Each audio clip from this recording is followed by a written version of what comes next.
Este Mundo Tenebroso, Frank Peretti. Parte 1. Capítulo 1. Quando os dois vultos trajando roupas de trabalho surgiram na rodovia 27, na periferia de Ashton, uma cidadezinha cuja vida revolvia em torno da sua faculdade, a noite enluarada de domingo ia chegando ao fim. Eram altos, no mínimo acima de 2 metros, de complexão robusta, perfeitamente proporcionados. Um tinha cabelos escuros e possuía traços marcantes, o outro era loiro e poderoso. A pouco menos de 1 quilômetro de distância, olharam rumo à cidade, considerando a cacofonia de sons festivos vindos das lojas, das ruas e dos becos que ela abrigava. Puseram-se a caminhar. Era a época do Festival de Verão de Ashton, o exercício anual em frivolidade e caos da cidade, a sua forma de dizer obrigada, volte outra vez, boa sorte, foi bom tê-los aqui. Aos cerca de 800 alunos da faculdade Whitmore que estariam entrando nas tão esperadas férias de verão. A maioria faria as malas e iria para casa, mas todos definitivamente ficariam pelo menos o tempo necessário para aproveitar as festividades, a discoteca, o parque de diversões, os filmes baratos, e tudo mais que desse para desfrutar, às claras ou às escuras, só por farra. Eram horas de loucuras, uma oportunidade de se embebedar, engravidar, apanhar, cair no conto do vigário e passar mal do estômago, tudo na mesma noite. No centro da cidade, um proprietário com senso comunitário havia aberto um lote vazio e permitido que um grupo ambulante de imigrantes empreendedores montassem seu parque com atrações, barracas e toaletes portáteis. A aparelhagem parecia melhor no escuro, uma escapadela em ferrugem feericamente iluminada, movida a motores de trator de escapamento aberto que competiam com a oscilante lugar no meio daquela barafunda. Mas nessa cálida noite de verão, a multidão que por ali perambulava comendo algodão doce estava a fim de se divertir, divertir. Uma roda gigante girava lentamente, hesitava a fim de receber passageiros, girava um pouco mais para o desembarque, depois dava algumas voltas completas a fim de fazer valer o preço do bilhete. Um carrossel revolvia em um círculo espalhafatoso de luzes brilhantes. Os cavalinhos descascados e caindo aos pedaços ainda saracoteavam ao som pré-gravado de órgão a vapor. Os frequentadores do parque atiravam bolas a cestas, moedas a cinzeiros, dardos a bolões de gás, e dinheiro fora ao longo da instável passagem montada às pressas, onde os vendilhões repetiam a mesma arenga, tentando convencer os transeuntes a tentarem a sorte. Os dois visitantes, altos e silenciosos em meio a tudo aquilo, perguntavam-se como uma cidade de 12 mil pessoas, incluindo os alunos da faculdade, podia produzir tão grande e pululante multidão. A população, geralmente calma, havia comparecido em massa, incrementada por gente de outras paragens à procura de diversão, até que as ruas, bares, lojas, becos e estacionamentos ficassem lotados nessa ocasião em que tudo era permitido e o ilegal era ignorado. A polícia tinha as mãos cheias, mas cada prostituta, baderneiro, vândalo, bêbado ou chamado significava apenas que mais de uma dúzia ainda estava solta e perambulando pelas ruas. O festival, chegando ao auge na noite final, era como uma furiosa tempestade que não podia ser detida, podia-se apenas esperar que ela amainasse, e haveria muito que limpar depois. Os dois visitantes foram passando lentamente pelo parque apinhado, ouvindo as conversas, observando a atividade. Queriam saber coisas a respeito da cidade, por isso demoraram-se observando aqui e ali, à direita e à esquerda, adiante e atrás. A aglomeração de transeuntes passava por eles como peças de vestuário a revolver-se na máquina de lavar, serpenteando de um lado a outro da rua, em ciclo imprevisível, sem fim. Os dois homens altos não tiravam os olhos da multidão. Estavam à procura de alguém. Olhe lá, disse o de cabelo escuro. Ambos a viram. Era jovem, muito bonita, mas também muito inquieta, olhando de um lado para outro, uma máquina fotográfica nas mãos e uma expressão orgulhosa no rosto. Os dois atravessaram apressados a multidão e colocaram-se ao lado da moça, que não percebeu a sua presença. Sabe, disse o de cabelo escuro, você poderia ir lá adiante. Com esse simples comentário, ele passou a mão nos ombros dela e a conduziu rumo a certa barraca na passagem.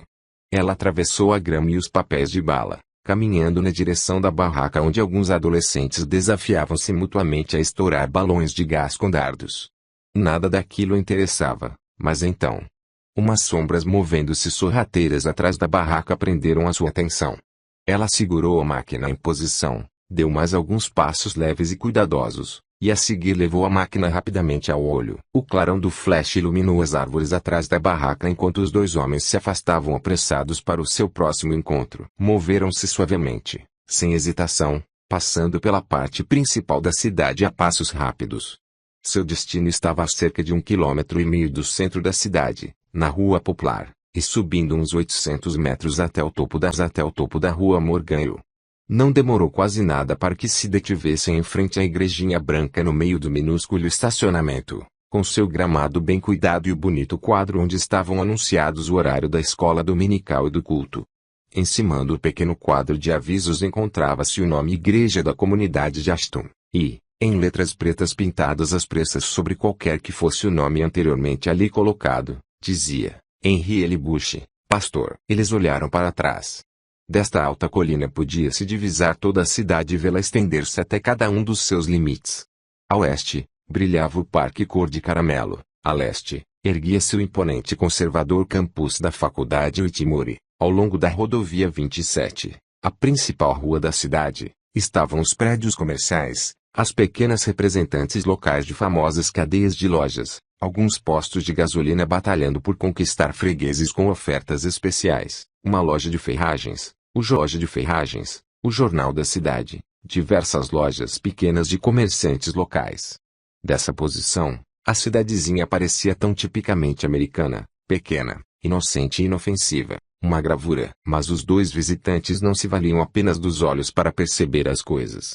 Mesmo daquela posição vantajosa, o verdadeiro substrato de Ashton pesava muito em seus espíritos e mentes. Podiam senti-lo, inquieto, forte, crescente, bem planejado e cheio de propósito. Um tipo de maldade muito singular. Eles não eram avessos a questionar, estudar, investigar. Na maioria das vezes, essas atividades faziam parte do seu trabalho. Assim sendo, era natural que hesitassem nessa tarefa, pausando com o intuito de indagar, por que aqui? Mas apenas por um instante. Podia ser uma sensibilidade, uma impressão muito leve só a eles discernível, mas era o suficiente para fazer com que sumissem prontamente no canto da igreja, fundindo-se contra a parede chanfrada, quase invisíveis ali no escuro. Nada diziam, não se moviam, mas observavam com olhar penetrante algo que se aproximava. A cena noturna da rua quieta era um mosaico em nítidos traços azuis do luar e sombras imprecisas. Mas uma das sombras não balançava o vento como as das árvores, nem tampouco era estática, como as dos prédios. Rastejava, tremia, movia-se em direção à igreja, enquanto qualquer luz que atravessava parecia afundar-se em seu negror, como se ela fosse uma brecha aberta no espaço. Mas essa sombra tinha uma forma animada que fazia lembrar alguma criatura, e quando se aproximou da igreja, ouviram-se sons, o arranhar de garras no chão, o leve farfalhar de asas membranosas rufladas pela brisa, adejando logo acima dos ombros da criatura. Ela tinha braços e pernas, mas ao cruzar a rua igreja, parecia mover-se sem a ajuda deles. Seus olhos malévolos e esbugalhados com seu próprio brilho amarelado refletiam a pura luz azul da lua cheia. A cabeça retorcida saía de ombros encurvados, e tufos de hálito rubro e rançoso borbulhavam em penosos chiados através de fileiras de dentes afiados e pontiagudos. Ou ela ria ou tosse. Os chiados que lhe escapuliam do fundo da garganta podiam ser qualquer das duas coisas.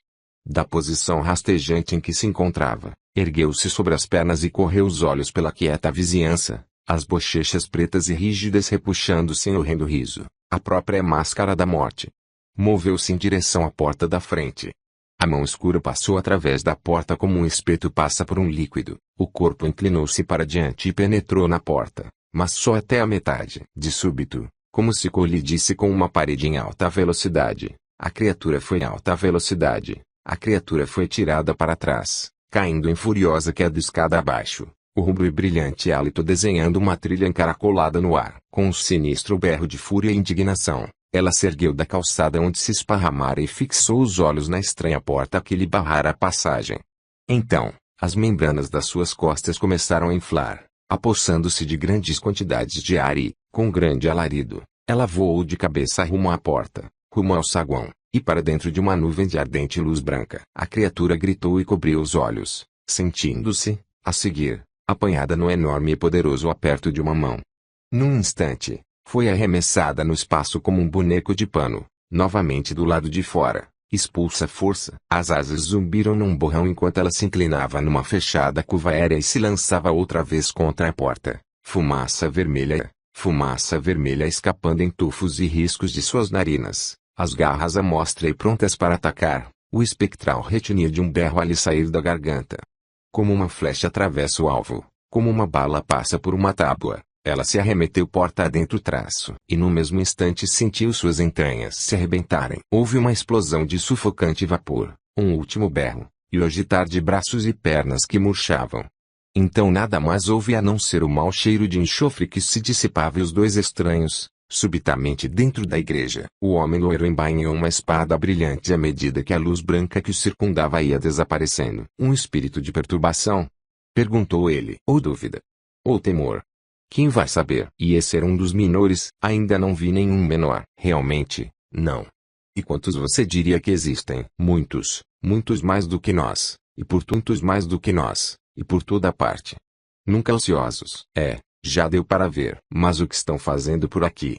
Jamais vimos tamanha concentração antes. Não aqui. A razão não ficará oculta por muito tempo. Seu olhar passou pelas portas do saguão em direção à nave do templo. Vamos ver esse homem de Deus. Eles se afastaram da porta e caminharam através do pequeno vestíbulo. O quadro de avisos na parede trazia pedidos de alimentos para uma família que passava necessidade, ofertas de pequenos serviços para adolescentes, e pedido de orações em favor de um missionário enfermo. Um grande cartaz anunciava uma assembleia da congregação para a sexta-feira seguinte. Na outra parede, o relatório da oferta semanal indicava que, com relação à semana anterior, tinha havido uma queda nas contribuições. O mesmo sucederá ao 41 pessoas para 42. Pela curta e estreita passagem foram eles, caminhando entre as fileiras alinhadas de pranchas escurecidas e de bancos de ripas, em direção à frente da nave onde um pequeno facho de luz incidia sobre a rústica cruz no topo do batistério. No centro da plataforma recoberta por gasto tapete encontrava-se a pequena mesa sagrada, o púlpito, sobre o qual repousava uma Bíblia aberta. Era um mobiliário humilde, funcional mas nada elaborado, revelando humildade da parte da congregação, ou pouco caso. Foi nesse momento que o quadro adquiriu o primeiro som, um soluçar mansinho, abafado, vindo da ponta do banco direito. Ali, ajoelhado em ardente prece, a cabeça descansando sobre o duro encosto do banco de madeira, as mãos cerradas com fervor, encontrava-se um jovem, muito jovem, pensou a princípio o loiro, jovem e vulnerável. Seu semblante, agora o retrato vivo da dor, sofrimento e amor, deixava transparecer tudo. Seus lábios moviam-se em silêncio, à medida que nomes, petições e louvor jorravam com paixão e lágrimas. Os dois não puderam evitar ficar ali por um instante em pé, observando, estudando, ponderando. O pequeno guerreiro, disso de cabelo escuro. O loiro formou as mesmas palavras em silêncio, olhando para o homem contrito que orava. Sim, observou, é este. Mesmo agora, ele está a interceder, colocando-se diante do Senhor em favor do povo, da cidade. Ele vem aqui quase todas as noites. Ante esse comentário, o grandalhão sorriu. Ele não é tão insignificante assim, mas é apenas um. E está sozinho. Não. O homem zarrão sacudiu a cabeça. Existem outros. Sempre existem outros. Apenas têm de ser encontrados. Por enquanto, essa oração única e vigilante é o começo. Ele vai indo. Você sabe disso. E também o jornalista. E nós também. Mas venceremos. Os olhos do grandalhão pareceram chamejar com um fogo reativado. Lutaremos. Lutaremos, concordou o amigo. Eles se postaram por sobre o guerreiro ajoelhado, dos dois lados, e naquele momento, pouco a pouco, como o desabrochar de uma flor, alva luz começou a inundar o recinto. Ela iluminou a cruz na parede traseira, lentamente fez sobressair as cores e os veios em cada prancha de cada banco, e elevou-se em intensidade até que o templo anteriormente sem graça e humilde brilhou com uma beleza sobrenatural. As paredes chispavam, os tapetes gastos cintilavam, e o pequenino púlpito ergueu-se alto e rijo como uma sentinela de costas para o sol. Agora os dois homens estavam radiantemente alvos, a roupa que trajavam antes transfiguradas em vestes que pareciam arder de intensidade. Seus rostos estavam bronzeados e brilhantes, os olhos coruscavam como fogo, e cada um deles trazia um faiscante cinto dourado do qual pendia uma espada reluzente. Colocaram as mãos sobre os ombros do rapaz e então, como o abrir de um gracioso dossel, sedosas, tremeluzentes, Diáfanas membranas começaram a se desenrolar de suas costas e ombros e erguer-se para se encontrar e sobrepor acima de suas cabeças, ondulando suavemente num vento espiritual. Juntos, ministraram paz ao seu jovem tutelado, e as muitas lágrimas deste principiaram a arrefecer. O Clarim de Ashton era um jornal popular, típico de cidade do interior, pequeno e original, talvez às vezes um tantinho desorganizado, despretensioso. Era, em outras palavras, a expressão impressa de Ashton. Seus escritórios ocupavam pouco espaço num T, uma construção simples de um só andar com grande vitrine e uma porta pesada, que trazia marcas de pés e uma fenda para a correspondência. O jornal saía 2 vezes por semana, às terças e às sextas, e não dava muito lucro. Pela aparência do escritório e das instalações, podia-se ver que era uma operação de minguado orçamento. Na parte de frente do prédio, achavam-se o escritório e a área de notícias. Consistiam de 3 escrivaninhas, 2 máquinas de escrever, 2 cestos de lixo, 2 telefones, uma cafeteira elétrica sem o fio, e o que parecia ser tudo o que podia existir no mundo em matéria de notas, papéis, papel timbrado e bugigangas de escritório. Um velho e gasto balcão, trazido de uma estação de estrada de ferro desmantelada, formava a divisória entre o escritório em si e a área de recepção. E, como era de esperar, havia um sininho acima da porta que tinia todas as vezes que alguém entrava. Nos fundos desse labirinto de atividade em pequena escala achava-se um traço de luxo um tanto grandioso demais para o lugar, uma divisória de vidro que fechava o escritório do redator. Na realidade, era uma nova adição. O novo redator proprietário era um ex-repórter de cidade grande e ter um escritório de redator fechado com vidro havia sido um dos sonhos de sua vida. Esse novo sujeito era Marshall Hogan, um tipo robusto e enérgico, de grande porte, a quem a sua equipe, o compositor, a secretária repórter moça dos anúncios, o colador de artigos, e a repórter colunista, carinhosamente se referia como Átila, o Hogan. Ele havia comprado o jornal alguns meses antes, e o choque entre a sofisticação de cidade grande dele e a calma interiorana da equipe ainda provocava confrontações de tempos em tempos. Marshall queria um jornal de qualidade, que saísse com eficiência e suavidade dentro dos prazos, com um lugar para cada coisa e cada coisa em seu lugar. Mas a transição do New York Times para o Clarim de Ashton era como pular de um trem em disparada ao encontro de uma parede de gelatina. As coisas simplesmente não se cristalizavam com tanta rapidez naquele pequenino escritório, e o alto nível de eficiência que Marshall estava acostumado tinha de dar lugar a peculiaridades do Clarim de Ashton, como guardar o pó de café usado para o depósito de adubo da secretária, e alguém finalmente entregar a tão esperada história de interesse humano, mas toda é coberta de titica de papagaio. Os padrões de tráfego da manhã de segunda-feira eram febris, não dava tempo de ninguém curtir uma ressaca do fim de semana. A edição de terça-feira estava sendo tirada às pressas, e toda a equipe estava sentindo as dores de parto, correndo de cá para lá, das escrivaninhas na parte da frente à sala de colagem na parte de trás, apertando-se para passar quando se encontravam no estreito corredor, carregando rascunhos de artigos e anúncios a serem tipografados, provas já prontas, e diversos formatos e tamanhos de meios tons das fotografias que iriam ornar as novas páginas. Nos fundos, entre luzes brilhantes, mesas atravancadas com trabalhos, e corpos em rápido movimento, Marshall e Tom, o colador, achavam-se inclinados sobre um grande cavalete em forma de banco, montando o Clarim a partir de recortes e pedaços esparramados por todos os lados.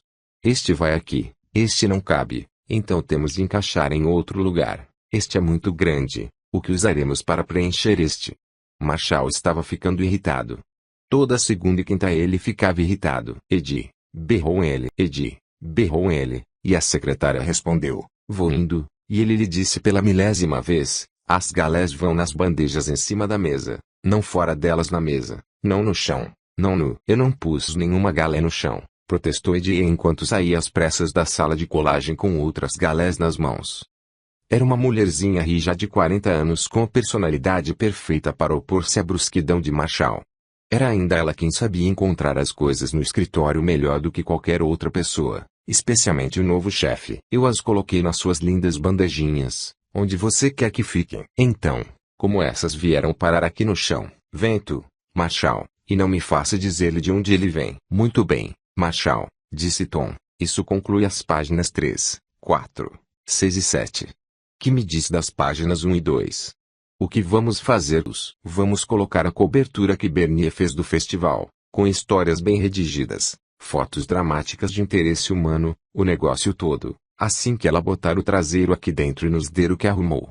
Eddie, o que é? Bernier está mais de 1 hora atrasada. Barbaridade. Dá para chamá-la de novo? Acabei de ligar. Ninguém atende. Droga. George, o pequeno tipógrafo aposentado que ainda trabalhava por gostar do que fazia, fez a cadeira girar de costas para a tipografia e ofereceu: que tal o churrasco da Liga das Senhoras? Estou acabando de montar esse artigo, e a foto da senhora Marmazelli é suficientemente picante para provocar uma ação legal. Gemeu Marshall, bem na primeira página. É disso que mais preciso, uma boa impressão. E então, o que vamos fazer?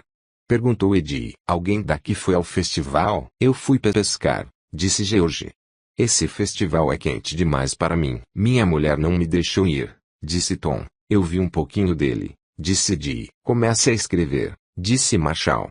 O maior acontecimento do ano, e temos de publicar alguma coisa a respeito. O telefone tocou. Salva no último instante. Chorou Eddie enquanto apanhava a extensão que ficava na sala dos fundos. Bom dia, aqui é o Clarim Traço. De súbito, ela se animou. Ei, Berenice. Onde está você? Onde está ela?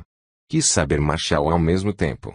Eddie foi ouvindo e seu rosto foi ficando horrorizado. Sim. Bem, calma. Claro. Não se preocupe, nós a tiraremos daí. Marshall acudiu impaciente. Bem, onde está ela afinal de contas? Eddie lançou-lhe uma olhada cheia de